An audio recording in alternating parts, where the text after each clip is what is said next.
Bismillahirrahmanirrahim. Assalamu alaikum. Dear students, today we will discuss the property rights or coase approach to control the environmental pollution. As we discussed in the earlier lectures, that there are different ways, legal approaches to control the environmental pollution. The property right is one of such approach. We know that the most of the environmental problems are externality ridden. We know that all economic activities, most of the economic activities so far we discussed, they cause environmental degradation, they cause damage to the environment, they cause negative externalities.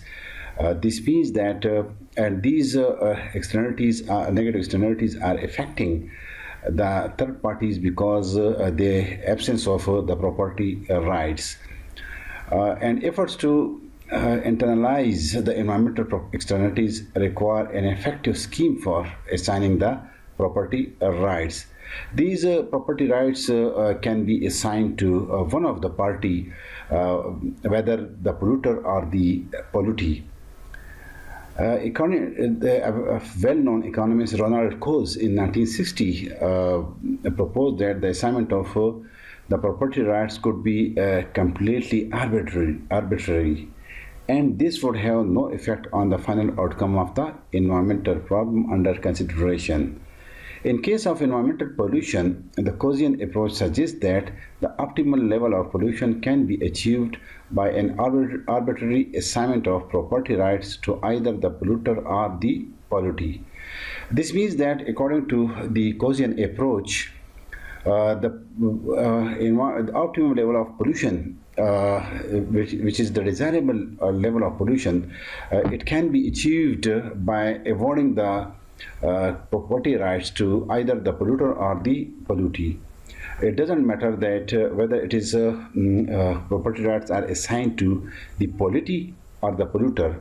Both of them, whether to polluter or pollutee, it can lead to the achievement of the optimum level of pollution or the desirable level of the pollution.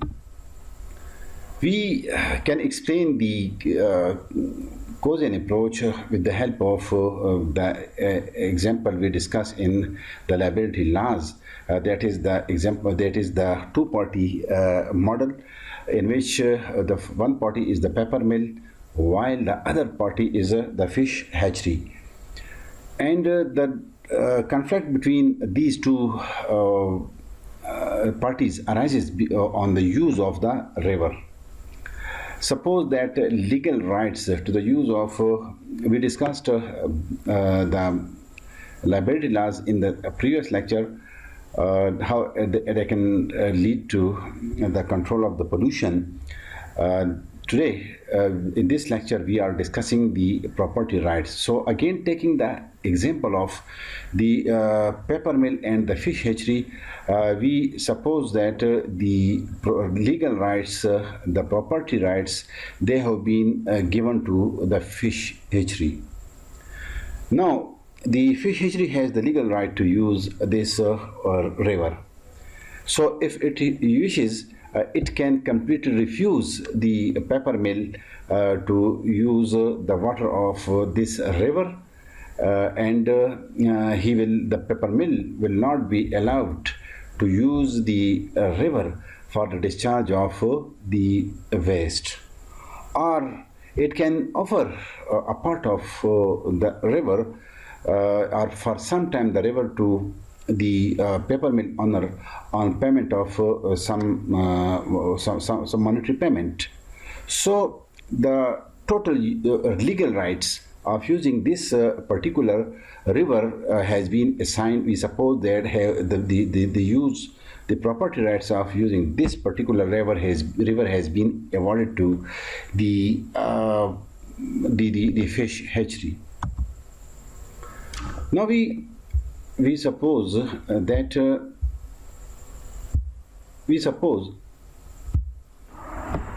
So we supposed that the ownership of the river has been awarded to, has been given to the fish hatchery, so it can refuse the paper mill for the discharge of its waste. We can see it in this figure. The point will be 0, where the MDC shows the marginal damage cost to the river, and MCC is the marginal control cost or cleaning cost of that waste. So if the fish hatchery refuses to give the right of use to the paper mill owner, then we will be at point O, where whole of this O to 200, these waste will be discharged through another way, or the paper mill owner will have to search out some other source for the discharge of, for cleaning of this 200 units of waste. So it will be a problem. It will be a problem. The paper mill has to find an alternative way of disposing the waste from its current operation, a total of 200, as I explained here, that the fish hatchery has the sole right to use the river. So it has initially refused the paper mill owner to use the river, and both the parties are at point O. The paper mill owner will search another way for this 200 units of waste. The key question arises that if it refuses if the fish hatchery refuses the mill owner the use of this river, is it a stable situation? Given the MDC and MCC, the marginal damage cost and marginal control cost in this figure, we see in this figure, the answer to this question will be no. Why? Let us examine. So we suppose that when the waste discharged by the paper mill is less than WE, less than, if we look at this diagram, a situation which is less than WE means between the O and the WE. We see here that MCC, marginal control cost, will be greater than the MDC, while on the right hand or right side of this WE, we see MDC is greater than the MCC. So first we come to the situation to the left of WE. We can see in this figure for the 70th unit of emission means when the position is at the 7th, the firm discharges 70 units of the waste in the river. We see here that the marginal damage cost is 20, while the MCC, the cleaning cost for that mill owner, is 50. So we see that the damage to the hatchery is only $20, while the cleaning cost for the to other sources for the mill owner is 50. So the fish hatchery owner will be happy to get an amount more than 20, or any point between 20 and 50, because it is greater than the damage cost. Similarly, from the paper mill point of view, any cost, any bargain which is less than $50 will be acceptable to him, because this any amount between 20 and 50 or less than 50 is acceptable for the mill owner. Coming to the slide, we see that note that as shown in the figure, for the 70 unit of the waste is emitted in the river, the marginal damage cost is to the hatchery is 20, we see here, but to achieve the same result the cost of paper mill is 50. Note that 50 is the marginal control cost of treating the 1/30th unit of waste. If we subtract from total 200 this 70, this is the control of one, we get 130. This means that if the mill owner is at this point 70 units of the waste disposal, this means that at $50 it can dispose of it can control the 130 unit of the waste. The paper mill will be clearly have an incentive to offer a financial bribe to the fish hatchery for the right to use the river for discharge in its industrial waste. It will be happy to offer any amount less than 50. For example, as shown in the figure 2, to discharge the 70 unit of the waste, the paper mill will be willing to pay a hatchery a fee of between 20 and 50. This should be acceptable for both parties because as I explained here, we first take the fish hatchery point of view. We see that the damage here is 20, so any amount more than 20 is acceptable. For hatchery, payment exceeding 20 more than compensates for the damage caused to its fish operation from dumping of 70 unit of the waste in the river. This is damages 20, while any amount more than 20 is acceptable. Similarly, from the paper mill point of view, the cost of using an alternative technology to dispose of 70 unit of the waste to this firm is at least 50. So it will be happy to pay any amount less than 50. This is the figure we are explaining. I have brought its image to the right to clarify the concept in an easy way. So in general, these two firms will be in a position to engage in a multi-beneficial transaction, provided that the point where the negotiation taking place, they will negotiate till the point when the MCC is greater than MBC, and this bargain will move this word or this word, and it will cease at the point, they will stop at the point when the MCC is equal to the MDC. Major damage cost is equal to the major control cost, and we see it in the figure 8.S, and we see that 8.S, the waste disposal is WER 110 units. So the optimum level of the pollution will be OWE, where the MDC is equal to the MCC. As discussed earlier, the coase theorem goes beyond the mere recognition of the optimality. It also states that this outcome is completely independent of two parties who have the right to use the river. Now again, coming to the coase theorem says that optimum level of pollution can be attained irrespective of the fact that the property rights have been given to which party. We now let's change the parties, and we say that the mill owner has the complete authority to use the river, or in simple word we say that the property rights have been given to the mill owner.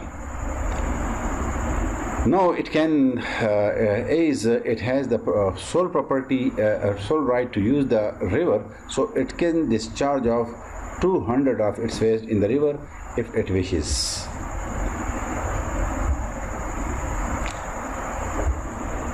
Under demonstrated, this is now considered the case where the paper mill has exclusive legal right to use the river. Under these circumstances, the paper mill, if wishes, can dispose of all its waste into the river. If this strategy is followed, then as shown in the figure 2, the paper mill discharges a total 200 units of waste into the river at this point, because it has the right. However, the company is not limited to this option only. It has other options as well to dispose of the waste.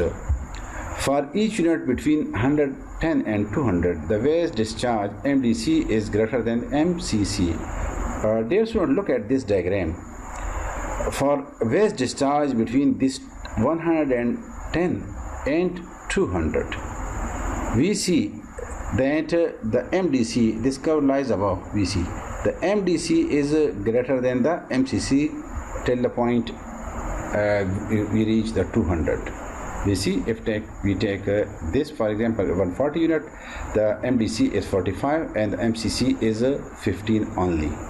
So the situation will allow as MDC is greater than MCC, so it will allow a bargain between the two parties, the mill owner and the fish hatchery. To see this, let us focus on the what happens when the emission is 140 units. As compared to the 70, we take the 140 units when the property rights are given to the mill owner. When this unit is discharged, waste is discharged, MDC to the fish hatchery is 45. This marginal damage cost is 45, while the cleaning cost to marginal cost, cleaning cost, control cost to this mill owner is the 15, or this 15 is the if we subtract this 140 for 200, this means that when we move from 200 to 140 means that we have controlled 60 units of the pollution. So given this, the hatchery will have an incentive to offer financial bribe to the paper mill owner anywhere between 15 and 45 to withhold this unit. The fish hatchery will be happy to bargain any amount between 15 and 45, because any point below the 45 will have means that the lower damage. It is easy to see that the paper mill mostly likely to take this offer seriously, since the cost of controlling the 60 unit of the waste is only 15. Look here.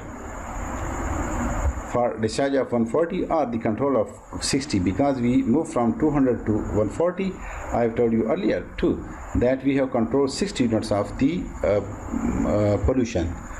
So in order to control the 60 units, the paper mill owner has only the cleaning cost of $15. Thus, to the extent the offer of the hatchery exceeds $15, the paper mill will be abide by the wishes of the hatchery. A similar situation prevails for all units where MDC exceeds MCC, and this bargain they will bargain for it, and the fish hatchery will be happy to have any amount less than 45, while the paper mill will be owner will be happy to have any offer above the $15 from the fish hatchery owner. So the bargaining will take place, and similarly other points can also be observed between WE and the 200 units. The bargain will continue till the point where the MDC is equal to the MCC, means point S, and the bargain will stop. This bargain, where the paper mill has the sole authority of using this river, it will stop it will cease at point S. And again, if you see, this is the level of the optimal pollution, where the marginal control cost is equal to the marginal damage cost. This result verifies the validity of the coase theorem. In 1960, for the most economists, the coase theorem was an exciting and appealing revelation, because it is proved here that in the initially we had given the property right to the fish hatchery owner, and we through bargaining we reached at this optimal level of pollution. Again, we suppose that the rights are with the paper mill owner. Again, the negotiation started between them till the optimal level of pollution is achieved. This verifies the coase theorem that the optimal level of pollution can be achieved irrespective of through property rights, irrespective of the fact that to whom these rights have been allocated. What is appealing to this is that it reduces the role of public regulations to a mere assignment of enforceable ownership rights. In this negotiation, there is no role of the government. This is just totally depends on the two parties. Once this is done, as discussed above, the optimal level of pollution is attained through voluntary negotiation of the private parties, which is consistent with the spirit of the private market. So it is proved that in both the cases, in the first case, when the right of using the water was with the fish hatchery, the negotiation took place till the point we reached at optimal level of pollution WE. When the rights were given to the second party, paper mill, again negotiation took place and we reached the optimal level of pollution, which is a proof of the Coasean approach. The Coasean approach has several weaknesses as well. This approach has also some demerits. First, in our example above, the source of pollution as well as the parties involved in the dispute are easily identifiable. In this case, this was very simple case where we had only two parties, but in case of the real world situation,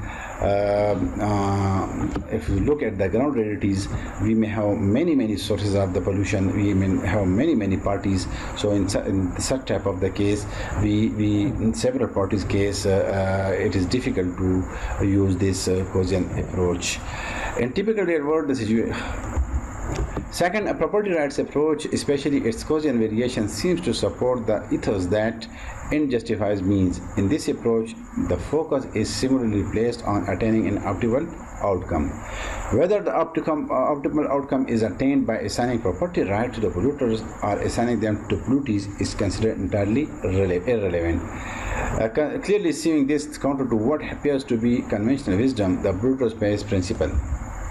Third, according to the coase theorem, the optimal level of pollution can be achieved irrespective of which party was given the initial property rights. The polluters are the pollutees, as we discussed. However, what theorem does not address is the impact the initial assignment of property right has on income distribution. In general, the income position of the party empowered with property right is positively impacted. Dear students, the material for this lecture has been taken from the Ahmad Hussain book 2004, The Principles of Environmental Economics. For details, you can give a reading to this book.